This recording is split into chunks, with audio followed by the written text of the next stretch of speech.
Hey guys, welcome back to my YouTube channel. Today we will be reacting to Petty. Is that how you say it? Petty trailer, Telugu. I believe the hero is Ram Charan and Janvi Kapoor, and directed by Bachu Babu Sana. Yep. So the film is releasing on the 4th of June. So let's get into it.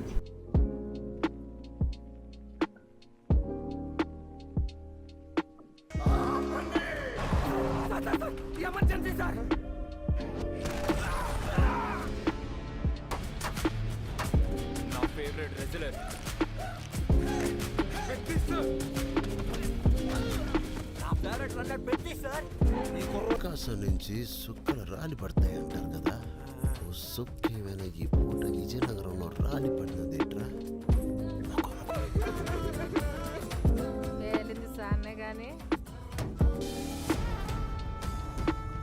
నాకు ఆట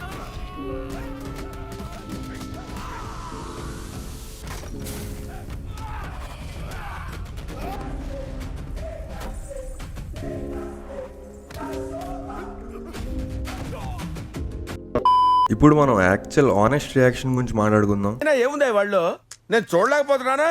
మీకు ఎవరికి కళ్ళు కనపట్టలేదా? First of all ఆ trailer cut ఎవరు చేశారో గానీ worst ఉంది. నవీన్ నూలి అన్నకి ఏమైందో తెలీదు. ఈ మధ్య చేసిన అన్ని మూవీస్ లోనూ ఎడిటింగ్ స్టాండర్డ్స్ తగ్గిపోయాయి. మరి ఆయన చేస్తున్నాడో లేదా అసిస్టెంట్స్ తో చేయిస్తున్నాడో తెలీదు. అసలు ట్రైలర్ చూస్తున్నట్టే లేదు. గజిబిజిగా ఉంది అంటే గ్రాసీగా ఉంది. కలర్ గ్రేడింగ్ డిఫరెంట్ సీన్స్ లో డిఫరెంట్ గా ఉంది. ఆ గ్రెయినీ ఎఫెక్ట్ ఏంటో తెలీదు. ఆల్మోస్ట్ స్టోరీ మొత్తం రివీల్ చేసేసారు. ఈ ట్రాన్సిషన్ చూసేమో ఏదేదో అయిపోతున్నారు గానీ నాకైతే ఫస్ట్ టైం చూసినప్పుడు నవ్వు వచ్చింది. అంటే ఏదో శంకర్ రోబో రేంజ్ క్రియేటివిటీ అనుకుంటున్నారు గానీ ఓకే ఐడియా బాగుంది, బట్ ఈ మూవీకి అలాంటి ఐడియాకి సింక్ అవట్లే. ఇంక ఎడిటింగ్ పక్కన పెడితే మ్యూజిక్ నాకైతే నచ్చలేదు భయ్యా. ఓకే స్టార్టింగ్ అండ్ ఎండింగ్ బాగుంది, మిగతా అంతా లైట్. ఏఆర్ రెహమాన్ గారు కూడా అసిస్టెంట్స్ తో కొట్టించేస్తున్నారు ఈ మధ్యాహ్నం విన్నాను. మరి ఇలా అందరూ అసిస్టెంట్స్ ని డూపుల్ని వాడితే మనం కూడా సినిమా చూడడానికి అసిస్టెంట్స్ ని పంపాలి. ఇక ట్రైలర్ లో ఉన్న సీన్స్ గురించి మాట్లాడుకుందాం. First of all Janhvi Kapoor character అసలు ఏంటన్నా ఇది దేవర కంటే వర్స్ట్ ఉంది అనిపిస్తుంది. ఆబ్వియస్లీ స్టోరీకి సంబంధం ఉండదు, బ్యూటీ అపీల్ కోసమే తీసుకున్నారు. కానీ అలాగని చెప్పి ఆ డ్రెస్సింగ్ ఏంటి, మళ్ళీ ఏదో బట్టలు ఎక్కువ వేసేసినట్టు ఆ చున్నీ కూడా తీసి ఎగరేయడం ఏంటి. ఇంకొకటేమో ఆమె డైలాగ్స్ నాకు ఫస్ట్ టైం చూసినప్పుడు అయితే ఒక్క ముక్క అర్థం కాలేదు. వైజాగ్ అని నాకే అర్థం కాలేదు. అందులో పర్టికులర్ గా జాన్వీ డైలాగ్స్ విజయనగరంలో పీక్ నావలే స్లాంగ్ ఎందుకు వచ్చింది అంటే ఇర్రెలవెంట్ అన్నమాట ఇలాంటివి. ఇక నెక్స్ట్ హీరో క్యారెక్టర్ అసలు ఈ డైలాగ్ వింటే నవ్వొచ్చింది నాకు. ఇప్పుడు సలార్ మూవీలో ప్రభాస్ వచ్చి నాను సలార్ సారు అంటే ఎలా ఉంటుంది, పుష్పలో అల్లు అర్జున్ వచ్చి నాను పుష్ప సారు అంటే ఎలా ఉంటుంది. అంటే సమ్ పంచ్ డైలాగ్ ఉంటే బాగుంటుందని నా ఉద్దేశం. నీ ఎవ తగ్గేదేలాగా మనోడొచ్చి నాను పెద్ది నాకు బుద్ధి లేకపోవచ్చు గానీ నాకు ఎదురొస్తే మీకు శుద్ధి చేయడం వచ్చు, నెక్స్ట్ వచ్చే అట్ల తద్దికి అదే సంథింగ్ అలా పెట్టుంటే ఇంపాక్ట్ ఉండేదని అంటున్నా. చాలా క్రాస్ బ్రీడ్ లాగా ఏంటన్నా డైలాగ్. నా ఫేవరెట్ క్రికెటర్ పెద్ది సార్, నా ఫేవరెట్ రెజ్లర్ పెద్ది సార్, నా ఫేవరెట్ రన్నర్ పెద్ది సార్, నా favourite only fans model Peddi sir అంట. ఓకే జోక్స్ అబౌట్ ఇవన్నీ కాకుండా ఒక ఇంపార్టెంట్ టాపిక్ మాట్లాడదాం. అందరము ఒకే భూమి మీద పుట్టినప్పుడు నువ్వున్న చోట మనిషికి ఇల్లు ఎక్కువ, తామున్న చోట మనిషికి ఇల్లు తక్కువ.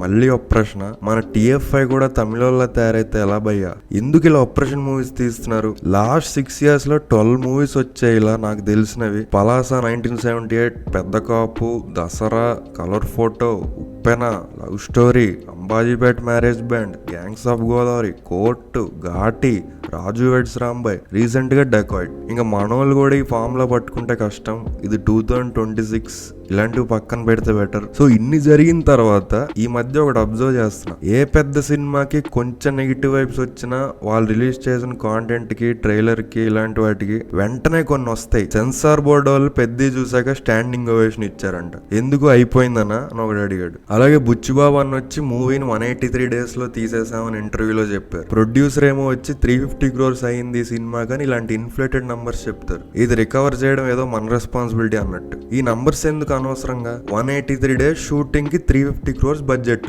క్రిస్టోఫర్ నోలన్ ఒడిస్సీ మూవీ ఏమో 91 days లో 2 million feet of IMAX film తో తీసారంట. దీని బడ్జెట్ ఎంతో తెలుసా? 25 crores అంట. అసలు ఏమైనా బ్యాలెన్సింగ్ ఉందా? 350 crores. మరి అవుట్పుట్ చేస్తే ఇలా ఉంది. దేనికి 350 crores అయిందో తెలీదు. మళ్ళీ ఎక్స్పీరియన్స్ ఎట్టిన ఐమాక్స్ అంట. నిజంగా ఐమాక్స్ లో తీసిందేమో 25 crores బడ్జెట్ అంట. వాడేమో టికెట్ ప్రైస్ $30 పెట్టాడు యుఎస్ లో. వీళ్ళు ఐమాక్స్ ఫార్మాటే కాదు, లో క్వాలిటీ మూవీ తీసి దీనికి టికెట్ ప్రైస్ $42 అంట. ఏంటి బ్రో ఇవన్నీ? ఏం చేయమంటారు చెప్పండి? మన బానిసలను లూటీ చేస్తున్నారు అంతే. ఇవన్నీ ఇలా ఉంటే రేపు ముంబైలో ఏఆర్ రెహమాన్ లైవ్ పర్ఫార్మెన్స్ కి 150 crores వర్త్ ఎక్విప్మెంట్ తెప్పిస్తున్నారంట. పెద్ద మ్యూజికల్ ఈవెంట్ భోపాల్లో పెడతారంట. మళ్ళీ పాన్ ఇండియా గోల్ ఒకటి. సో ప్రీవియస్ 2 movies లాగే ఈ మూవీని కూడా మన రామ్ చరణ్ అన్నే తన పర్ఫార్మెన్స్ తో కాపాడాలేమో అనిపిస్తుంది. అసలు మీరే చూడండి, ఏ స్టేజ్ లోనూ మన TF5 బాగుపడట్లేదు. ఇంకా ఫ్యాన్స్ ని లూటీ చేస్తున్నారు. మళ్ళీ సింగిల్ స్క్రీన్స్ కి జనాలు రావట్లేదు అని గొడవలు పెడతారు. మల్టీప్లెక్స్ లో ఏమో ఇష్టం వచ్చినట్టు రేట్లు పెడతారు. తీసే సినిమాలేమో ఇలా ఉంటాయి.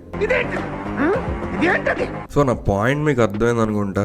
ఇదేదో ఒక ఫిల్మ్ ని టార్గెట్ చేసి చెప్పట్లేదు, రిపీటెడ్ గా జరగడం చూసి ఇప్పుడు చెప్తున్నాను. మీరు కూడా ఒకసారి ఆలోచించండి. ఆలోచించి నా ఒపీనియన్ నచ్చితే లైక్ చేసి మీ ఫ్రెండ్స్ అందరికి షేర్ చేయండి. అలాగే ఇలాంటి వీడియోస్ కోసం ఛానల్ సబ్స్క్రైబ్ చేసుకోండి. మళ్ళీ నెక్స్ట్ వీడియోలో కలుద్దాం. అంతవరకు ఎంజాయ్ చేయండి. ఉంటాం మరి. బాయ్. ನಾನು ಪೆತ್ತಿಸಾರೋ